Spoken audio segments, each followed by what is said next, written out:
Admiral Kethavar of the Galactic Dominion stood before the massive viewport of his flagship, watching Earth's blue marble spin lazily in the void.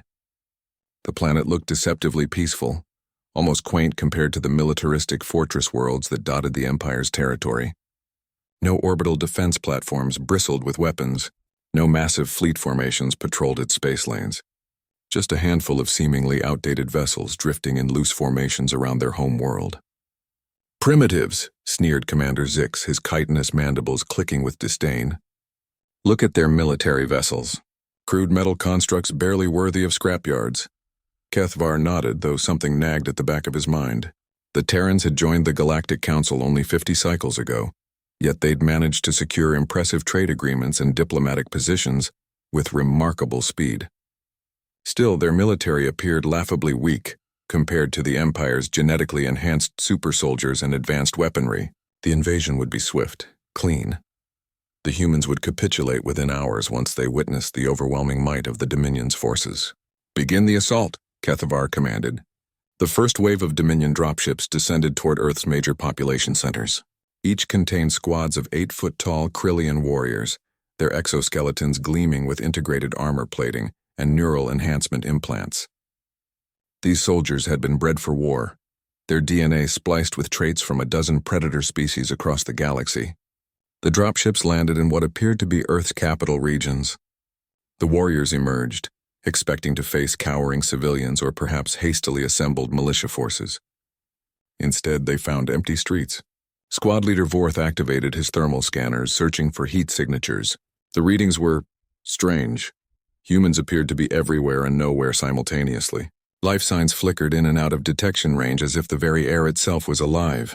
"Control, this is Strike Team Alpha," Vorth reported through his comm implant.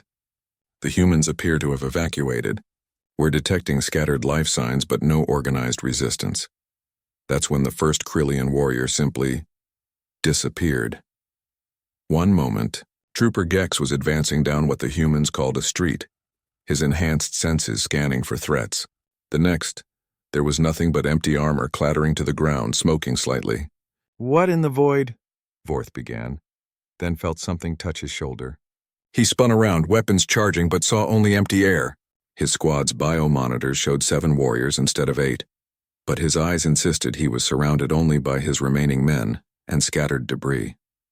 "Maybe their stealth technology is more advanced than we thought," suggested Trooper Hex nervously. That's when they heard it humming. A human was approaching, hands in pockets, seemingly oblivious to the massive alien warriors surrounding him. He appeared to be a civilian. Average height, unremarkable build, wearing what their intelligence files identified as casual Earth clothing. He looked like he was out for a morning stroll. "Halt!" Vorth commanded in the human's primitive language, raising his plasma rifle. "Surrender immediately or face annihilation." The human looked up with mild surprise, as if noticing them for the first time. "Oh, hey there," he said conversationally. "You guys must be the invasion force. Sorry, didn't see you at first, was thinking about what to have for lunch." 3 more Krillian warriors vanished in rapid succession. No weapons fire, no explosions. They simply ceased to exist, leaving behind only faintly glowing outlines that faded within seconds. The human continued his approach, completely unbothered by the fact that he was outnumbered by supposedly superior alien soldiers. "Listen, I hate to be the bearer of bad news, but you probably should have done more research before coming here." Vorth's remaining squad members were now scanning frantically, their enhanced sensors detecting impossible readings. The human's biometric data showed him as completely baseline. No cybernetic implants, no genetic modifications, no advanced technology of any kind. Yet somehow proximity to him was causing reality to behave in ways that violated several fundamental laws of physics. "What are you?" Vorth demanded, his voice carrying a tremor he'd never experienced before. The human shrugged. "Just a guy, really. Name's Dave, I work in accounting." He paused thoughtfully. "Well, I used to work in accounting. These days I mostly handle special situations." 2 more warriors disappeared. "You see," Dave continued, stepping over the empty armor of fallen Krillians as if it were scattered leaves. "Most species make the mistake of assuming military effectiveness correlates with military appearance. Big armor, fancy weapons, genetic modifications, all very impressive looking." The last of Vorth's squad vanished. leaving only the squad leader himself facing this impossibly ordinary human. But humans learned something interesting during our own wars, Dave said, now standing close enough that Vorth could smell something like coffee and morning rain on him. The most dangerous individuals are often the ones who look like they couldn't hurt a fly. Vorth tried to fire his weapon. Nothing happened. He tried to move. His enhanced muscles, capable of lifting 2 tons, wouldn't respond to his commands. See, we keep our special operators looking ordinary because ordinary is terrifying, Dave explained patiently. When you can't tell who's a threat and who isn't, everywhere becomes dangerous. Every interaction becomes a potential ambush. Aboard the flagship, Admiral Kethvar was receiving increasingly disturbing reports from ground teams across the planet. Elite warrior squads were vanishing without trace. Entire companies of soldiers were reporting the same phenomenon. Ordinary-looking humans appearing out of nowhere, engaging in casual conversation, then somehow causing reality to malfunction around them.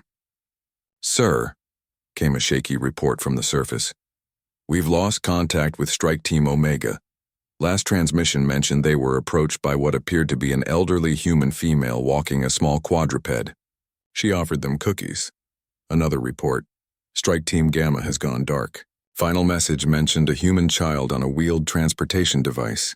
The child appeared to be playing. Kethvar felt something cold settle in his stomach.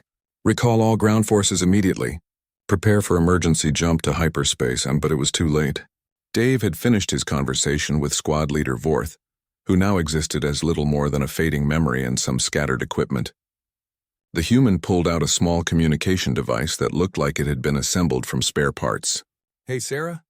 "Yeah, it's Dave. The Empire guys showed up like the Council predicted." He paused, listening. No real problems. Pretty standard Tuesday, honestly. You can let everyone know they can come back outside." Across Earth's surface, similar conversations were ending. The invasion force, 3 million of the Empire's finest warriors, had encountered perhaps 1,000 humans who looked like teachers, shopkeepers, janitors, and retirees. None of the Empire's soldiers would be returning home. Admiral Kethvar managed to extract his flagship before whatever was happening on the surface could spread to orbit. As Earth shrank behind them, he found himself drafting a report he never thought he'd write. Recommendation: immediate classification of Sol system as Forbidden Zone. Reason: indigenous population displays capabilities that cannot be quantified by conventional tactical assessment. Military threat level: absolute. He paused, then added a personal note that would become legend in Imperial intelligence circles. "They look like civilians. They act like civilians. This is not an accident. This is the point." Back on Earth, Dave finished his coffee and checked his watch. He had a department meeting at 2 o'clock, and Jennifer from HR had promised to bring donuts. Just another ordinary day for Earth's most dangerous ordinary people.